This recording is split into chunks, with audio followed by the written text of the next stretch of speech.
Hey everybody, and welcome to another deep dive. Today we're going to be taking a look at First John chapters 1 and 2. All right. We're talking about walking in the light. And it's kind of interesting because when I first heard that phrase, walking in the light, I always thought of it as kind of this mystical, almost ethereal concept.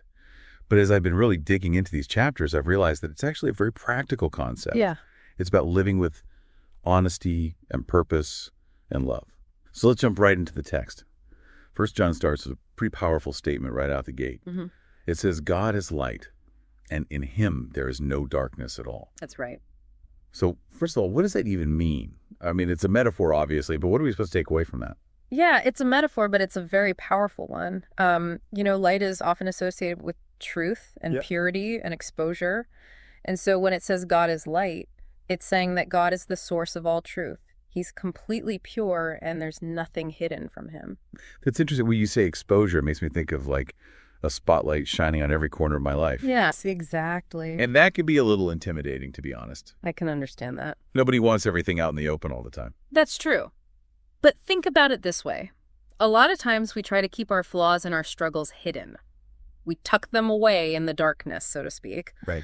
But this verse is suggesting that true freedom comes from bringing them into the light. So stepping into the light means being totally open and honest about who we are, even the parts we're not proud of. Exactly. It's about acknowledging those parts of ourselves and allowing God's grace to shine on them.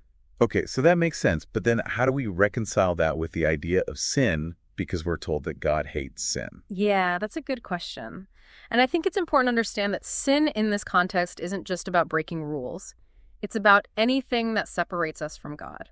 Okay. Anything that keeps us in that darkness. It could be actions, thoughts, attitudes, Right. anything that goes against God's nature, which is pure light. So it sounds like what you're saying is that sin is really anything that's not aligned with God's character. That's a good way to put it, yeah. Okay, so then what's the solution? If we're all sinners and sin separates us from God, how do we bridge that gap? Well, that's where 1 John 1.9 comes in. It says that if we confess our sins, God is faithful and just to forgive us our sins and to cleanse us from all unrighteousness. So confession is key. Exactly. Confession is about acknowledging those things that are creating that separation and asking for forgiveness. But how do we know if we've truly confessed our sins? Yeah. I mean, sometimes I feel like I'm just going through the motions. I think the key is to have a sincere desire to turn away from sin and to move towards God. So it's not just about saying the words, it's about a change of heart. Exactly. It's about recognizing that we don't have it all together and we need God's help to move towards that light. And the amazing thing is that he offers forgiveness freely. Wow, that's pretty powerful. So walking in the light isn't about being perfect. It's about being honest and allowing ourselves to be cleansed. Yes, it's an ongoing process of growth and change. And, Yeah. as we move into chapter 2, we encounter another key theme, Okay. keeping God's commands. But here's where it gets interesting. It's not about following a bunch of rules out of fear or obligation.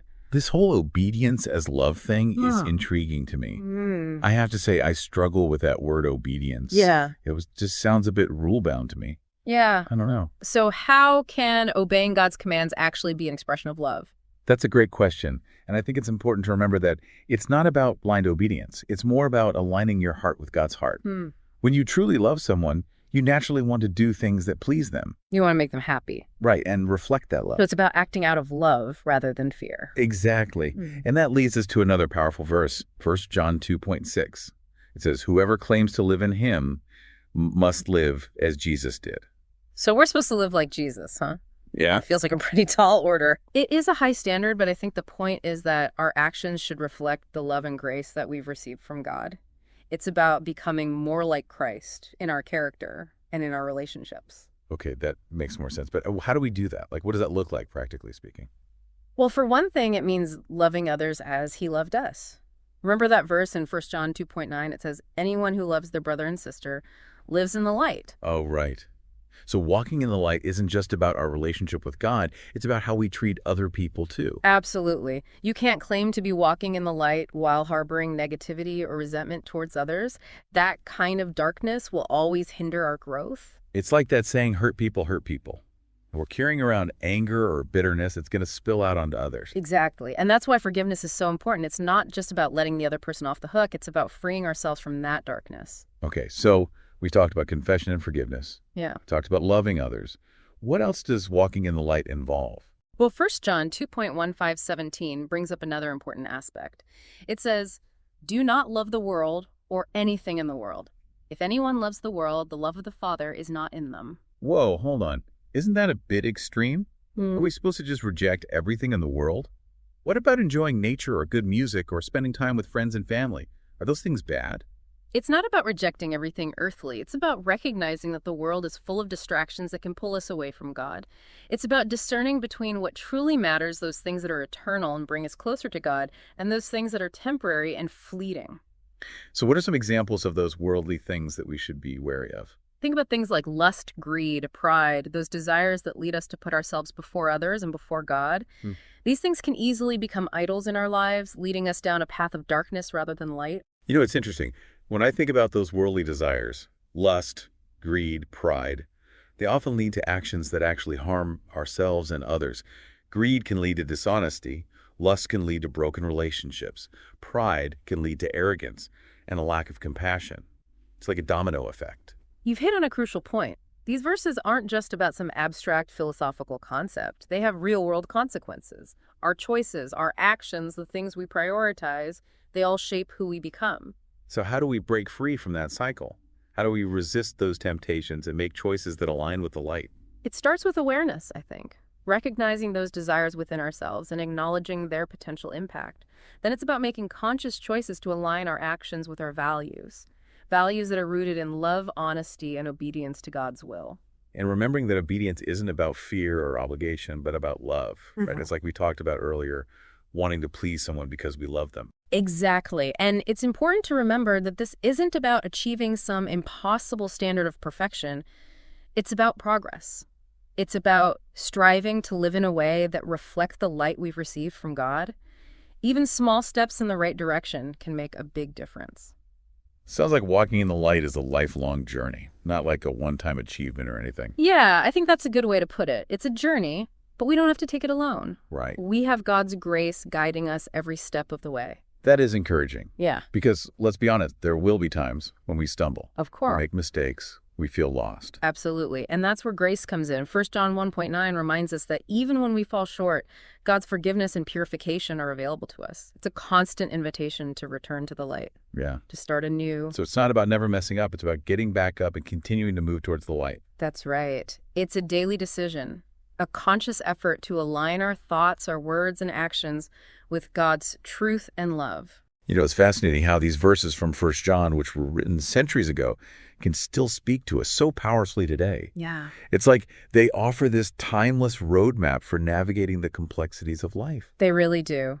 And they remind us that even though the world can be a dark place, there's always hope. There's always a light to guide us. Okay, well, we've covered a lot of ground here. We have. We explored the meaning of walking in the light, the importance of keeping God's commands, Right. and that powerful connection between obedience and love. We talked about the challenges we face in a world full of distractions and temptations, and the hope that's available to us through God's grace. It's been quite a deep dive. It has been. But here's the real question. What does all this mean for you, right here, right now?